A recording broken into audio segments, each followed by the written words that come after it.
जैसा कि आप लोगों ने टेस्ट दिया होगा और पिछले साल जो प्रीवियस ईयर में क्वेश्चन पूछे गए थे, क्वेश्चन का लेवल देखा जाए तो कोई टफ नहीं था। अगर बेसिक किसी को जानकारी थोड़ा बहुत भी होगा तो क्वेश्चन सारे के सारे करने लायक थे और आसान थे, बशर्ते कि क्वेश्चन देने का तरीका थोड़ा सा मॉडरेट था और कुछ नहीं था।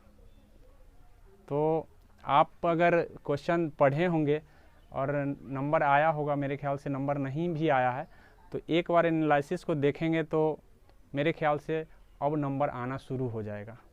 एक बार एनालिसिस को अगर देख ले कि हम किसी भी अंग्रेजी की क्वेश्चनों में हम जब तक एनालिसिस ऑप्शन को नहीं करते हैं तब तक हम सटीक चीज़ों को नहीं देख पाते हैं। थोड़ा सा अंडरस्टैंडिंग होना चाहिए इसमें और थोड़ा सा बेसिक जानकारी होनी चाहिए। अगर थोड़ा सा भी बेसिक जानकारी है तो हम इन सारे क्वेश्चनों को आसानी से कर सकते हैं।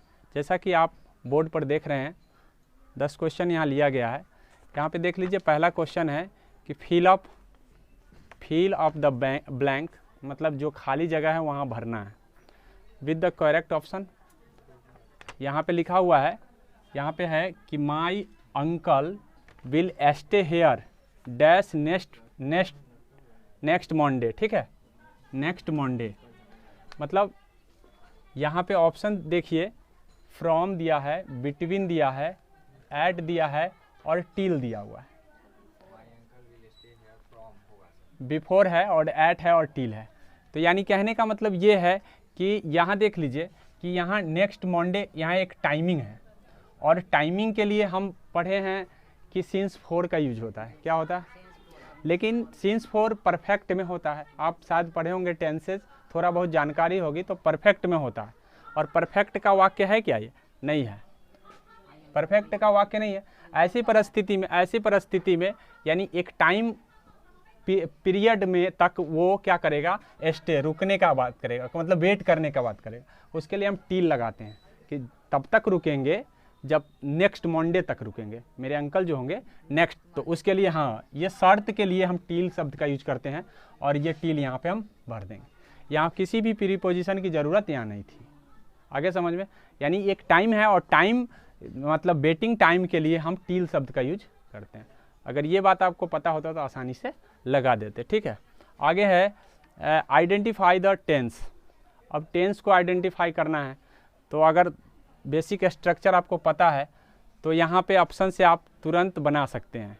जो सेंटेंस दिए गए हैं यहाँ पे बोला है कि tense use in the given sentence someone picked my pocket, someone picked my pocket। अब यहाँ पे देखिए कि कोई भी अगर आप टेंस पढ़े होंगे तो सब्जेक्ट के बाद अगर V2 आता है तो वो कौन सा टेंस हो जाता है? पास्ट इंडिफिनिट होता है। अब यहाँ पे देख लीजिए कि पास्ट इंडिफिनिट कहाँ है? पास्ट देखिए, प्रेजेंट है तो गलत है। अब यहाँ पे पास्ट है और वैसे भी ईडी आया है तो क्लियरली कि ये V2 है तो प्रेजेंट होगा नहीं। पास्ट यहाँ इंडिफिनिट टेंस लिखा है, पास्ट परफेक्ट लिखा है। परफेक्ट के लिए हैव हैज आता है, हैव हैज आया नहीं है सेंटेंस में, गलत है। और प्रेजेंट तो होगा नहीं सर, तो अब आपके पास ऑप्शन क्या है? क्या ऐसे चीज़ों को हम गलती कर सकते हैं? नहीं कर सकते। अगर हमको थोड़ा सा बेसिक स्ट्रक्चर पता हो या हमारे क्लास अगर एक दिन भी आप किए होंगे तो 100% है कि ये गलती होने का कोई चांस नहीं बनता है। ठीक है, तो ये हम डायरेक्टली, हमको कुछ भी नहीं आता, हमको पता है कि सिर्फ हम इस V2 को देख करके, ईडी लगा हुआ है इसका मतलब V2 है और V2 है इसका मतलब पास्ट में है। और पास्ट को देखेंगे तो पास्ट में हमारे 2 ऑप्शन है। 2 ऑप्शन में परफेक्ट तभी होता है जब हैव हैज लगा होता है। सेंटेंस में कहीं हैव हैज नहीं लगा हुआ है, इसलिए आंसर आपका बी हो जाएगा, पास्ट इंडिफिनिट टेंस हो जाएगा। आसान था एकदम, गलती करने वाले कोई यहाँ चांस ही नहीं था। आगे है कंबाइन द फॉलोइंग पेयर, मतलब जो पेयर में सेंटेंस दिए गए हैं उसको जोड़ना है। भाई कैसे जोड़ेंगे? मतलब ये दोनों को जोड़ना है। तो सबसे पहले हम जोड़ने से पहले दोनों सेंटेंस को नेचर समझते हैं कि दोनों सेंटेंस का क्या नेचर है। यहाँ देखिए, यहाँ बोला है robin is my friend, robin मेरा दोस्त है, और ही इज ए जर्नलिस्ट, और एक जर्नलिस्ट है। मतलब कहने का मतलब है कि दोनों रॉबिन के बात ही बता रहा है। अब यहाँ पे देख लीजिए, यहाँ पहला ऑप्शन हमें मिला है कि robin who is a journalist and my friend. यहाँ पे दिया है robin is my friend but but journalist. अब यहाँ पे देख लीजिए, बट शब्द का यूज हम तभी करते हैं जब एक अच्छा हो और एक खराब हो, अर्थात कहने का मतलब एक पॉजिटिव हो और एक निगेटिव हो। जैसे कहने का मतलब वह व्यक्ति अच्छा है लेकिन थोड़ा सा मतलब अलग ढंग का है। तो ये यानी कहने का मतलब है कि जब तक हम पॉजिटिव और निगेटिव चीज़ों को नहीं देखेंगे तब तक हम बट का यूज नहीं कर सकते।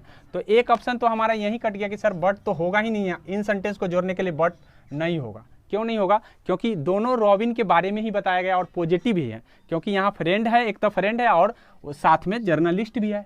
ठीक है, तो यानी कहने का निगेटिव नहीं है, तो निगेटिव नहीं तो बट शब्द का यूज हम नहीं कर सकते। अब आपके पास ऑप्शन बच गए हैं तीन ऑप्शन में यहाँ पे दिया है, यहाँ पे रॉबिन इज माई फ्रेंड और इज ए जर्नलिस्ट। ठीक है, तो इसमें देख लीजिए इस ऑप्शन में कोई जोड़ने वाला वर्ड नहीं आया और दो सेंटेंस को जोड़ने के लिए कोई ना कोई योजक होना चाहिए, तो ये भी गलत हो गया। ठीक है, दो गलत हो गए। अब आपके पास दो ऑप्शन बचे हैं, अब ये है दोनों में से आपको कोई एक होना चाहिए। अब यहाँ देखिए, robin is my friend and journalist. ठीक है, वो मेरा दोस्त है और जर्नलिस्ट भी है। ठीक है, तो यही सही होगा। ठीक है, यही सही होगा, क्योंकि जब भी समान शब्दों को जोड़ने के लिए एंड शब्द का यूज हम करते हैं, यानी कहने समान चीज़ों को, मतलब कहने का मतलब है दोनों पॉजिटिव है तो पॉजिटिव चीज़ों को जोड़ने के लिए हाँ, जैसे वह मेरा दोस्त है और डॉक्टर है तो एंड का यूज करेंगे। ठीक है, इसलिए ऐसे शब्दों के लिए हम एंड का यूज कर लेते हैं, तो एंड का यूज यहाँ पे सही है, ये गलत हो गया। ठीक है, अब यहाँ पे देख लीजिए, pick out the non finite verb. ठीक है, नॉन फाइनाइट वर्ब शायद आप पढ़े होंगे। नॉन फाइनाइट वर्ब का मतलब होता है कि जिसको सेंटेंस में कहीं पर भी रहा जाए तो वो बदलता नहीं है, अर्थात कहने का मतलब ये है कि सेंटेंस में उसकी जो है नेचर, सेंटेंस का सब्जेक्ट बदलने के बाद भी वो नहीं बदल सकता है। अगर हम सेंटेंस को पढ़े तो यहाँ पे देख लीजिए, नॉन फाइनाइट वर्ब हमको चुनना है। Pick out the non finite verb, the sentence given below दिया हुआ है, द रेन केम। ठीक है, यहाँ पोरिंग होगा, पोरिंग, हाँ RING होगा, या the rain came pouring down in the क्या, डाउन इन द टोरेंट्स। ठीक है, डाउन इन द टोरेंट्स दिया है, या पोटिंग नहीं होगा, पोरिंग ही होगा। ठीक है, तो अब यहाँ पे देखिए, यानी कहने का मतलब है कि यहाँ एक वर्ब तो ये आ गया, एक पोरिंग करना आ गया, दो वर्ब आ गए। ठीक है, तो हम सब्जेक्ट को देखिए, सब्जेक्ट को देखते हैं और सब्जेक्ट के बाद जो वर्ब आता है वो चेंज हो सकता है सब्जेक्ट के अकॉर्डिंग, लेकिन आगे वाला वर्ब कभी चेंज नहीं होता। तो वैसे वर्ब को हम नॉन फाइनाइट वर्ब कहते हैं जो चेंज नहीं होता है, सब्जेक्ट बदल जाए लेकिन वो चेंज, पोरिंग है तो पोरिंग ही लिखा जाएगा, चाहे यहाँ सब्जेक्ट कोई भी आ जाए। ऐसी परिस्थिति में अगर आपको ये पता होता कि नॉन फाइनाइट वर्ब जो है ना कभी चेंजिंग नहीं होता, तो ऑप्शन में देख लीजिए कि ऑप्शन में क्या क्या दिया है। रैन तो होगा नहीं, रैन नहीं होगा, ये वर्ब नहीं है। ठीक है, केम नहीं होगा, केम नहीं होगा क्योंकि केम तो चेंज, जैसे ही सब्जेक्ट चेंज करेंगे चेंज हो जाएगा। ठीक है, अब ये आपके पास ये ऑप्शन है और ये डाउन वर्ब नहीं है। ठीक है, तो आप दो ऑप्शन थे और दोनों में से आपका एकदम आसान से चुन लेते। अगर नॉन फाइनाइट आपको शब्द पता होता तो गलती होने का कोई संभावना नहीं है। ठीक है, आगे देख लीजिए, अगला भी वही है। अब आप आगे बता सकते हैं, बताइए तो कौन होगा, वही चीज चुनना है, बताइए क्या हो जाएगा। देख लीजिए, ऑप्शन में एक ऑप्शन दिया हुआ है आपका, यहाँ है, एक दिया है ओपनिंग, एक दिया है ड्रॉअर दिया है, एक पेन दिया है, एक टूक दिया है। तो पेन तो नाम है, गलत हो गया, ड्रॉअर भी नाम है, गलत हो गया। अब टूक है और ओपनिंग है, आप देख लीजिए टूक शब्द बदल जाएगा लेकिन ओपनिंग नहीं बदलेगा, नॉन फाइनाइट वर्ब जो है ओपनिंग है। अब यहाँ सेंटेंस भी पढ़ के देख लीजिए एक बार, कि सेंटेंस को पढ़ने से आपको पता चला, ओपनिंग द ड्रॉअर ही टूक आउट, ही टूक आउट। तो सब्जेक्ट के बाद जो वर्ब आता है वो चेंज होता है, जैसे ही सब्जेक्ट हम चेंज करेंगे वो चेंज हो जाएगा।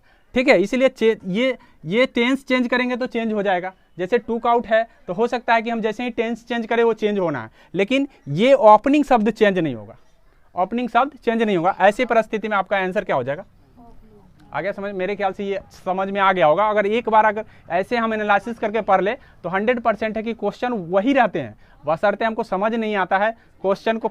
सबसे पहला चीज़ है रीड करना, अच्छे से रीड करना आना चाहिए, और दूसरा बेसिक जानकारी होना चाहिए। अगर बेसिक जानकारी और अच्छे से रीड करने आएगा तो 100% है कि हम एनालिसिस करके ऑप्शन तक पहुंच सकते हैं। आगे देख लीजिए, सिंबल को चुनना है, तो सिंबल में देख लीजिए, ये सिंबल दिख रहा है आप, ये सिंबल कौन सा सिंबल है सो पूछा है।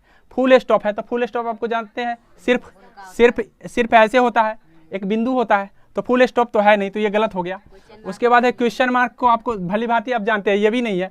अब इन्वर्टेड कॉमा देखिए, इन्वर्टेड कॉमा ऐसा ही होता है, लेकिन बीच में ये चीज नहीं होता है, तो बीच में नहीं होता है, तो इसका मतलब इन्वर्टेड कॉमा भी नहीं है, तो क्या हो गया, नहीं आता है, तब भी हम चुन सकते हैं थोड़ा बहुत अगर बेसिक। हाँ तो यही चीज है। अगर हम देखिए अंग्रेजी में क्या होता है, एनालिसिस करना बहुत जरूरी है, खास करके ऑब्जेक्टिव वाले में। अगर आप ऑब्जेक्टिव वाले में एनालिसिस नहीं करेंगे, डायरेक्ट आंसर चुनेंगे, तो कभी सही नहीं होगा। अच्छे पढ़े लिखे भी गलत कर लेते हैं, क्योंकि ऑप्शन रहता है वहाँ पे, ऑप्शन को गलत करना ही सबसे पहले जरूरी होता है। आगे देख लीजिए, आइडेंटिफाई करना है, फिर सेंटेंस अंडरलाइन, जो अंडरलाइन किया गया है उसको आइडेंटिफाई करना है। मेरे ख्याल से ये आइडेंटिफाई करना बहुत ही आसान है और आसानी तरीके से आप कर सकते हैं। पढ़ के बताइए कि ये कौन से टेंस में, अगर बेसिक स्ट्रक्चर आपको पता है तो मेरे ख्याल से आप बता देंगे कि कौन सा टेंस में होगा।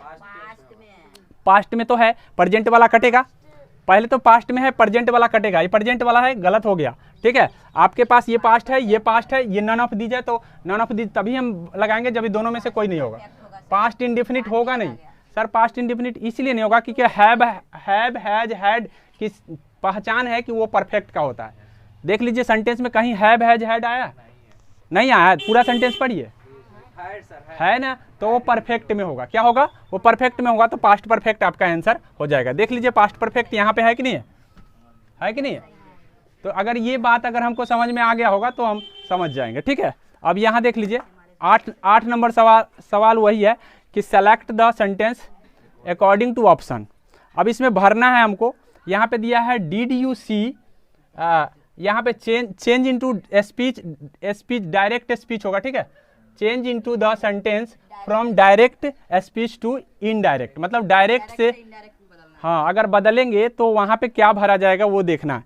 कह रहा है speech did you see that red car. ठीक है, अब यहाँ पे इन्वर्टेड कॉमा में ये बंद है और माई ब्रदर आस्क्ड, तो ये डायरेक्ट सेंटेंस है। ठीक है, और डायरेक्ट से हमको इनडायरेक्ट में चेंज किया है। यहाँ पे my brother dash whether I dash, ठीक है, I dash that red car. अब ये सबसे पहले हमको ये समझना है कि जो डायरेक्ट स्पीच में दिया है वो किस टेंस में है। सर कैसे पता चलेगा कि ये किस टेंस में है, तो पता हमने बताया कि जैसे ही V2 आएगा वो क्या होगा, इंडेफिनिट का होगा, पास्ट इंडेफिनिट का होगा। लेकिन डिड भी आ जाएगा तो वो पास्ट इंडेफिनिट का ही होगा, क्योंकि डू और डज का प्रयोग हम प्रेजेंट में करते हैं। डू और डज का प्रयोग क्या करते हैं, प्रेजेंट में करते हैं। ऐसी परिस्थिति में आपको पता हो जाना चाहिए कि जैसे ही डिड आया है, इन्वर्टेड कॉमा के अंदर क्या है, वो पास्ट इंडेफिनिट है। क्या है वो, पास्ट इंडेफिनिट। और चेंजिंग में मैंने बताया है कि जैसे ही प्रेजेंट, अगर प्रेजेंट में प्रेजेंट इंडेफिनिट होता है तो वो पास्ट इंडेफिनिट बन जाता है। डायरेक्ट से इनडायरेक्ट होता है, मतलब अगर डायरेक्ट सेंटेंस में प्रेजेंट इंडेफिनिट में होगा तो वो किस में बन जाएगा, पास्ट इंडेफिनिट में बन जाएगा। फिर उसी तरीके से अगर प्रेजेंट परफेक्ट में होगा तो क्या बन जाएगा, वो पास्ट परफेक्ट में बन जाएगा। तो यहाँ पे तो ऑलरेडी प्रेजेंट इंडेफिनिट ही है, तो किस में बदलेगा, तो प्रेजेंट इंडेफिनिट या पास्ट इंडेफिनिट है, किस में है, पास्ट इंडेफिनिट। तो पास्ट इंडेफिनिट पास्ट परफेक्ट में बनता है, किस में बनता है, पास्ट परफेक्ट में बनता है। अब हमारे हिसाब से पास्ट परफेक्ट सब चुनने के लिए हम क्या चीज देखेंगे, तो हम हैड देखेंगे, सिर्फ हैड को देखेंगे कि किस ऑप्शन में हैड आया।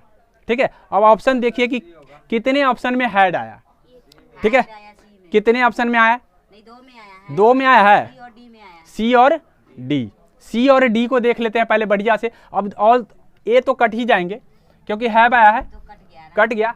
ठीक है, अब आपके पास क्या है, ये बी भी कट गया।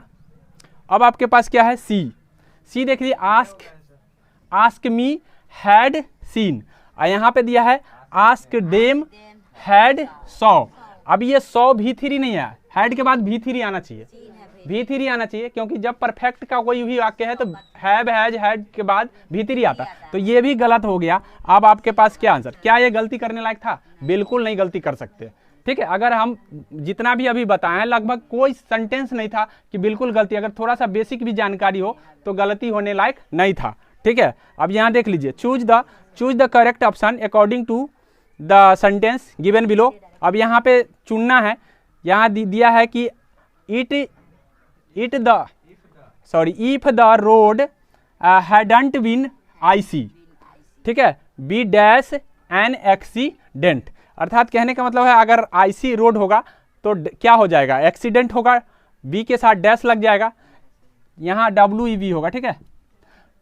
तो डैश, अब ऑप्शन देख लीजिए, ऑन्ट हैव लिखा हुआ है, वुडंट हैव लिखा हुआ है, ठीक है, वुडंट हैव हैड लिखा हुआ है। तो याद रखिए एक थोड़ा सा कंडीशनल सेंटेंस में इफ के बाद अगर कोई परफेक्ट का वाक्य होगा, पास्ट परफेक्ट का, किसका, पास्ट परफेक्ट का वाक्य होगा, तो आगे वाला कंडीशनल सेंटेंस ये कहता है कि भाई वुड लगेगा ही, ठीक है, वुड लगेगा ही, और साथ में हैड भी लगेगा और तब हैव लगेगा, ठीक है, हैड हैव लगेगा, क्या, would had have, would have. Conditional sentence यही कहता है कि अगर इफ से कोई सेंटेंस शुरू है और इधर का परफेक्ट का वाक्य है, तो देख लीजिए परफेक्ट का वाक्य है कि नहीं है। सेंटेंसेस जब पढ़ते हैं तो कैसे पता चलता है कि परफेक्ट का वाक्य है या नहीं, तो यहाँ पे देख लीजिए हैडंट आया है तो परफेक्ट का वाक्य है, हैडंट का परफेक्ट का वाक्य है। जब ये परफेक्ट का वाक्य होगा तो आगे वुड हैव हैड आता है, वुड हैड हैव आएगा, क्या आएगा, वुड हैव।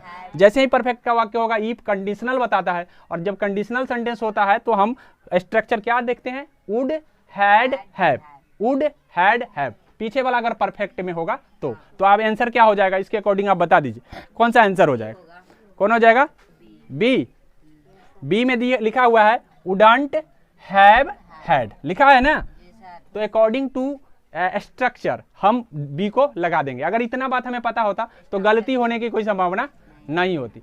चलिए ठीक है, मेरे ख्याल से एनालिसिस देख करके सीख पाएंगे आप, क्योंकि कम समय में हमको ऐसे ही सीखने में हम जल्दी सीख लेते हैं। आगे समझ में, आगे देख लीजिए, ये हो गया है, ये हो गया है 9 10 होगा अब last. Choose the correct punctual, मतलब फंक्शन मार्क, तो या पंक्चुएट का अगर आपने यूज किया है तो ही आप बता पाएंगे। यहाँ पे देख लीजिए, यहाँ ओल्ड बुआ, कभी भी ओल्ड डे दिया है, ओल्ड डे दिया है तो ये तो गलत है, ऐसे ही गलत है, ओल्ड डे, ठीक है, ओल्ड डे नहीं होगा, क्योंकि यहाँ देखिए, यहाँ देख लीजिए, यस्टरडे आई मेट, तो ओल्ड डे से थोड़ी ना मिलेंगे हम, यस्टरडे आई मेट, तो यस्टरडे कल मैं मिला था, तो ओल्ड डे से थोड़ी मिलेगा, ये तो गलत है। अब वो बॉय वाला ही सही होगा। अब बॉय वाला में देख लीजिए, हमको पता है कि कभी भी हम एडजेक्टिव का यूज करते हैं तो नाउन का यूज करते हैं, किसका करते हैं, नाउन का।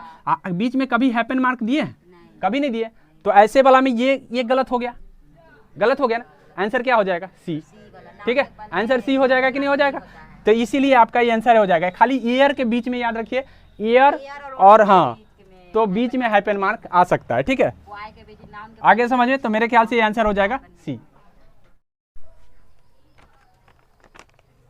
देखिए अभी हमने आपको बताया है कुछ सेंटेंसेस, और 8 सेंटेंसेस यहाँ पे लिखा हुआ है। इस 8 सेंटेंसेस को अगर पढ़ेंगे तो ये भी कोई ज़्यादा टफ सेंटेंसेस नहीं थी, अगर आप चाहते तो लगभग हल कर सकते थे। देख लीजिए पढ़ के, पहला दिया है कि फिल करना है, fill in the blank with the correct option, जो सही ऑप्शन है उसको चूज करना है। तो यहाँ पे आप देख लीजिए एक्जिलरी वर्ब भरना है ना, ऑप्शन में ऑप्शन देखते हैं तो हमको पता चलता है कि एक्जिलरी वर्ब भरना है। यहाँ पे ध्यान दीजिए, तो एक्जिलरी वर्ब में जैसे आर, वेयर, हैड, ईज आया है। अब ये वर्ब भरते कैसे हैं, तो सब्जेक्ट को देखकर भरते हैं। तो सर सब्जेक्ट 10 ईयर्स है तो दिख रहा है पुल्डर, ठीक है, दिख रहा है पुल्डर। लेकिन जब हम आर्टिकल पढ़ते हैं तो हमें ये बताया जाता है कि आर्टिकल किसी एक चीज़ों के लिए लगाया जाता है। क्या चीज़ के लिए लगाया जाता है, एक चीज़। जैसे ही आर्टिकल ए आता है, वन थिंग का ये बोध कराता है। यहाँ तो देखने में पुल्डर लग रहा है, जनरली बच्चा इसमें से ईज को काट देगा पहले ही, लेकिन ईज यहाँ नहीं, ईज आंसर है, यहाँ ईज ही आंसर है। क्यों, क्योंकि ए आया है और ए का मतलब हो गया ये एक रूप में लिया जा रहा है। एक रूप में जैसे ही लिया जाएगा वो सिंगुलर बन जाता है, तो इसीलिए पुल्डर कट जाएंगे। ये पुल्डर है, जब आप बेसिक आपको पता होगा तो पता होना चाहिए कि आर, वेयर और हैड तो लगेगा नहीं, ठीक है, क्योंकि यहाँ देखिए 10 ईयर्स डैश कॉल्ड, तो हैड नहीं लगेगा, हाँ हाँ, ईज कॉल्ड हो जाएगा, यहाँ पे क्या हो जाएगा, क्लियर। और ये नहीं रहता तो हम आर लगा देते, क्या लगा देते, आर या वेयर में से यूज हो जाता। लेकिन यहाँ आगे कोई पास्ट की बातें नहीं चल रही है तो हम प्रीफर किसको करते हैं,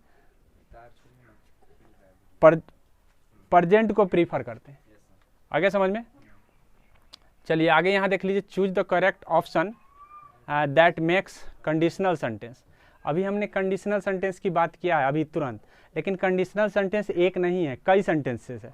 अब सारे कंडीशनल सेंटेंसेस को अगर हम स्ट्रक्चर जान जाएंगे तो 100% है कि वो गलत नहीं होगा। अब यहाँ पे देख लेते हैं, सेंटेंस से पता चल जाएगा कि सेंटेंस में लिखा हुआ है कि thank you for your offer, ठीक है, Sneha I wouldn't be able to do it, ठीक है।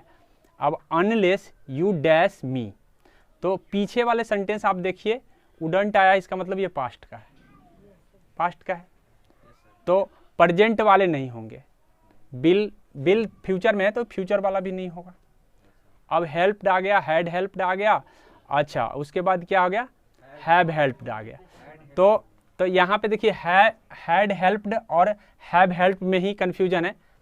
यहाँ देखिए, यहाँ हेल्प्ड और हैड हेल्प्ड, और यहाँ देख लीजिए ये वुडंट हैव आया है क्या, यहाँ वुडंट हैव आया है क्या, नहीं आया। वुडंट हैव आया है, वुडंट हैव नहीं आया, नहीं ना आया है। तो वुडंट हैव के लिए हैड हैव लगाते हैं हम, तो हैड हैव वाला तो गलत हो जाएगा, हैड प्लस V3 वाला भी गलत हो जाएगा। हैव हैड वाला तब होता है जब आपका परफेक्ट तब बनाते जब यहाँ कोई हैव आता, हैव नहीं आया तो इसलिए वो सेंटेंसेस गलत हो गए, ठीक है। और ये भी गलत हो जाएंगे तो आपके आंसर क्या हो जाएगा, हेल्प्ड हो जाएगा, सिर्फ यू हेल्प मी हो जाएगा, ठीक है। क्या हो जाएगा, यू हेल्प मी। आगे समझ में, पास्ट में तो होगा ही, ये तो क्लियर है। अब यहाँ पे देख लीजिए आगे है choose the some meaning same meaning, हाँ choose the same meaning of the idioms. मतलब अब तो ये आइडम्स की बात कर रहा है, तो आइडम्स में आपको तो याद रहना चाहिए, लेकिन आइडम्स में को भी हम अगर अच्छे ढंग से पढ़े तो थोड़ा सा हम एनालिसिस करके बना सकते हैं। कैसे बनाएंगे, यहाँ ब्रेकअप, तो मेरे ख्याल से ब्रेकअप बहुत आदमी सुने होंगे, ब्रेकअप ब्रेकअप ब्रेकअप ब्रेकअप सुने हैं ना, ब्रेकअप सुने हैं ना, कि ब्रेकअप हो गया, ब्रेकअप हो गया, ब्रेकअप हो गया। इसका मतलब आप भली भांति जानते हैं, वही चीज़ ब्रेकअप बनाया है, उसी ब्रेकअप का ब्रेकअप बनाया। अब इसका मतलब ब्रेकअप का मतलब होता है बिछड़ना, ठीक है, या दोनों रिलेशन तोड़ना, ठीक है। अब ऑप्शन पढ़ लेते हैं, ऑप्शन देख लीजिए। ऑप्शन के हिसाब से यहाँ दिया है शोइंग डोमिनेंस, ठीक है, टू बी डिसपॉइंटेड, इंड करना, बिछड़ने का मतलब क्या होता है, इंड करना, और डिसकंटिन्यू करना, मतलब तो पहले से रिलेशन था अब डिसकंटिन्यू हो गया, तो इसका मतलब ये हो जाए। हाँ, तो ये चीज़ थोड़ा सा माइंड अगर सेट है तो माइंड सेट है, पहले से भी हम सुन चुके हैं, तो ये ऐसे, हालांकि इसमें आपको फ्रेजल वर्ब याद करने ही पड़ते हैं, किसी को भी देखने पड़ते हैं, लेकिन थोड़ा सा अगर माइंड सेट है तो ये कोई टफ नहीं पूछा था, आसान पूछा था। आसान हर कोई बना लेता है, इसीलिए आसान का गलती करना थोड़ा सा अपने एग्जाम के दृष्टि से अच्छा नहीं होता। आगे देख लीजिए, आइडेंटिफाई द पैसिव वॉइस। तो मेरे ख्याल से जिनको टेंस का स्ट्रक्चर पता है वो पैसिव वॉइस में कभी गलती नहीं कर सकते, कभी नहीं। कैसे नहीं गलती करेंगे, यहाँ देख लीजिए, ये देखिए, ये पढ़ेंगे, जब हम पढ़ेंगे तो हमें पता चल रहा है कि क्या मेनी पीपुल ऑल्सो स्पीक, यहाँ V1 आया ना, V1 आया, तो इसका मतलब V1 जैसे ही आता है तो वो प्रेजेंट का वाक्य होता है। क्या होता है, प्रेजेंट। अब प्रेजेंट का वाक्य होता है तो प्रेजेंट का वाक्य के लिए हम प्रेजेंट वाला ही ऑप्शन ढूंढते हैं। पहला टेंस को हम जब भी पैसिव एक्टिव से पैसिव और पैसिव से एक्टिव होता है तो उस जिस टेंस में रहता है, टेंस चेंज नहीं, कांट बी चेंज पैसिव, मतलब कांट बी चेंज टेंस, वो चेंज नहीं होता है, टेंस चेंज नहीं होता है आपका, भले ही सब्जेक्ट चेंज होंगे, वर्ब चेंज होंगे, लेकिन टेंस चेंज नहीं होगा। अब यहाँ देख लीजिए, ईज आया है तो ये प्रेजेंट में ही है। यहाँ देख लीजिए, यहाँ तो ये है मेनी पीपुल इन बिहार, अब स्पीक भोजपुरी, ये तो जैसे कि तैसे दे दिया है, ठीक है, ये तो होगा नहीं।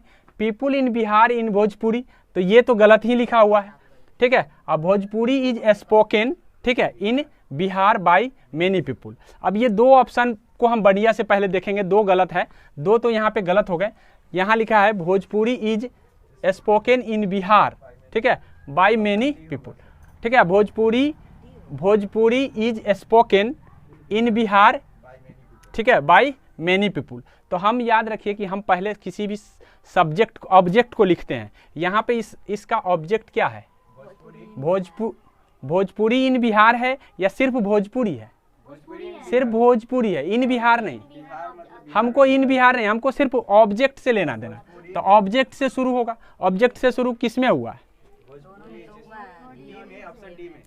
ठीक है, दोनों में शुरू हुआ है। तो यहाँ देख लीजिए इसमें क्या कर रहा है, Bhojpuri is spoken in Bihar, और यहाँ क्या है, भोजपुरी इज स्पोकन, ठीक है, स्पीक है, यहाँ स्पीक है ना, अच्छा यहाँ है Bhojpuri is spoken in Bihar, यही ना, बाय मेनी पीपुल।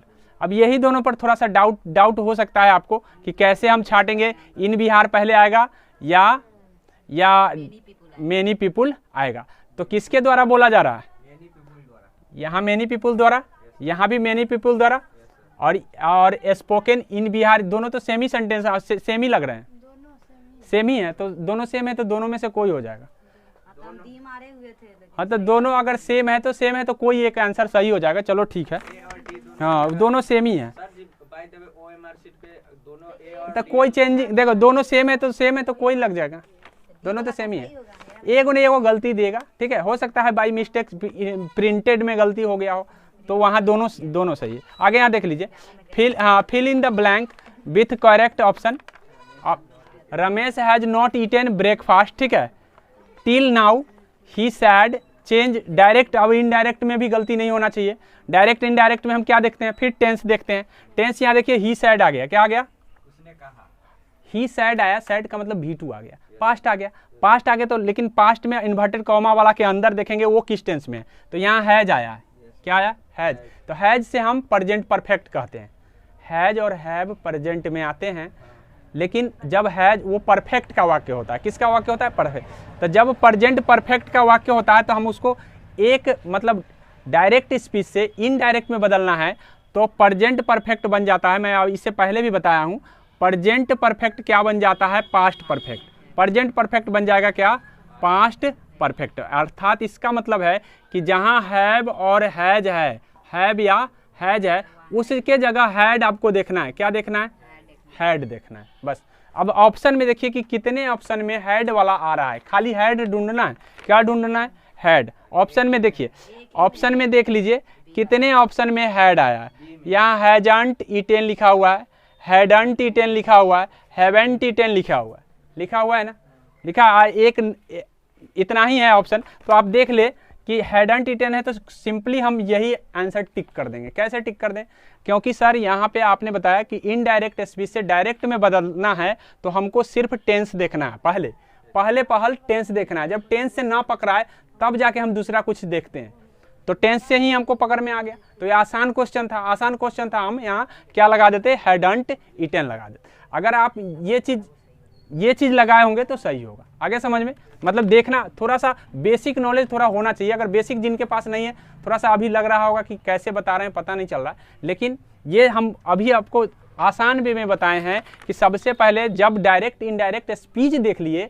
तो हमको क्या देखना है, इन्वर्टेड कॉमा के अंदर का और इन्वर्टेड कॉमा के बाहर का। इन्वर्टेड कॉमा के बाहर देख लिए क्या लिखा हुआ है, ही सेड, इसका मतलब वो पास्ट है तभी चेंज होता है। अब चेंज करना है तो ये चेंज क्या होगा, हैज है तो वो हैड बनेगा, क्या बनेगा, हैड। अब हैड वाला ऑप्शन ढूंढेंगे, हैड वाला जैसे ही ऑप्शन देखेंगे हम मार देंगे, टिक कर देंगे। आ गया, ऑप्शन से तो बनाना है। अच्छा आगे देख लीजिए, कह रहा fill in the blank with the correct option. अब यहाँ पे फिर से करेक्ट ऑप्शन हमको ढूंढना है, कह रहा है आइदर इंग्लिश और हिंदी डैश एलोएड। अब यहाँ पे देख लीजिए, जब भी और आता है तो हम उसको सिंगुलर सब्जेक्ट मानते हैं। और से जुड़ा दो चीज, एंड से जुड़ा दो अलग अलग चीज प्लूरल होता है, लेकिन और से जुड़ा दो चीज सिंगुलर होता है। अब हम सिंगुलर को ढूंढेंगे इसमें, सर सिंगुलर इसमें कितने आए हैं, एक आए हैं, दो आए हैं, तो सर दो आ गया है। आर प्लूरल होता है, प्लूरल का मतलब दो, एक से ज्यादा के लिए, ठीक है, और वेयर भी प्लूरल एक से ज्यादा के लिए, तो ये दोनों हमारे आंसर नहीं हो सकते हैं। अब वाज और इज में से कोई हो सकता है। अब वाज होगा कि इज होगा, तो हम सेंटेंस को पढ़ने से हमको पता चल जाएगा। डैश एलोएड, तो हम आगे कोई पास्ट की बात नहीं है, तो सिंपली है कि हम प्रीफर किसको करेंगे, हम अभी बोले हैं ईज को प्रीफर करेंगे। क्या करेंगे, ईज को प्रीफर कर देंगे। आगे समझ में, ईज प्रीफर हो जाएगा। आगे यहाँ देख लीजिए, आगे यहाँ देखिए, ये क्या तक हो गया, यहाँ तक हो गया है ना। अब 17 है, identify the tense from the sentence. अब टेंस आइडेंटिफाई करना है तो बहुत आसान है, टेंस को आइडेंटिफाई करना। देख लीजिए डैश, यहाँ दिखा है dash I did not like to spend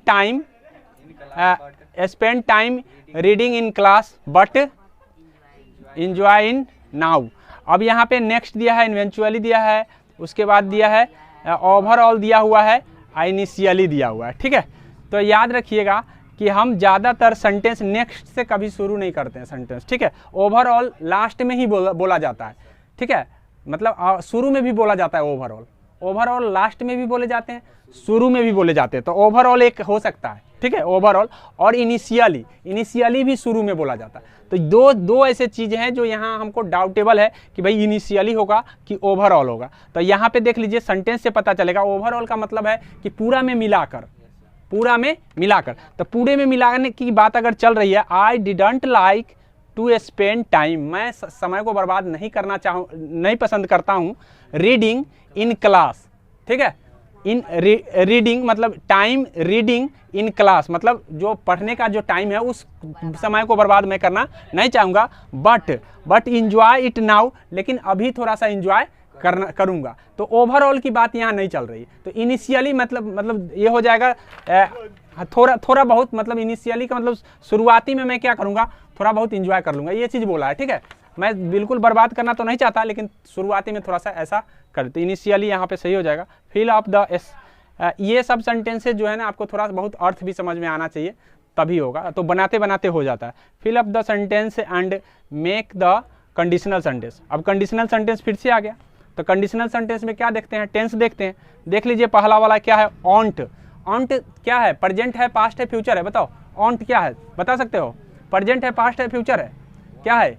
ऑन्ट जो है ना, विल नॉट को ऑन्ट लिखते हैं। विल नॉट को हम शॉर्ट में विल नॉट को हम ऑन्ट लिखते हैं, WONT ऑन्ट लिखते हैं, इसको ऑन्ट पढ़ते हैं। ठीक है, तो ये क्या हो गया, फ्यूचर हो गया। क्या हो गया, फ्यूचर में हो गया। तो अब फ्यूचर में हो गया तो देख लीजिए यहाँ पे सेंटेंस दिया है कि यहाँ लिखा हुआ है, ये पूरा सेंटेंस लिखा हुआ है, यहाँ देख लीजिए। मेक द कंडीशनल सेंटेंस सही बनाता हो, we won't be able to use grammar correctly unless you dash it. अब यहाँ पीछे फ्यूचर है तो आगे कभी पास्ट नहीं होंगे। ठीक है, यहाँ देखिए डोंट अंडरस्टैंड दिया है, डू अंडरस्टैंड दिया है। डू अंडरस्टैंड तो कभी नहीं होगा। क्यों नहीं होगा? क्योंकि हम डू का प्रयोग निगेटिव में करते हैं और नहीं तो इंट्रोगेटिव में करते हैं, क्वेश्चन करने के लिए या नहीं तो नकारने के लिए। तो यहाँ देखिए यू डैश इट लिखा हुआ है, क्या नोट लगा हुआ है? नहीं। क्या इंट्रोगेटिव मार्क लगा हुआ है? नहीं।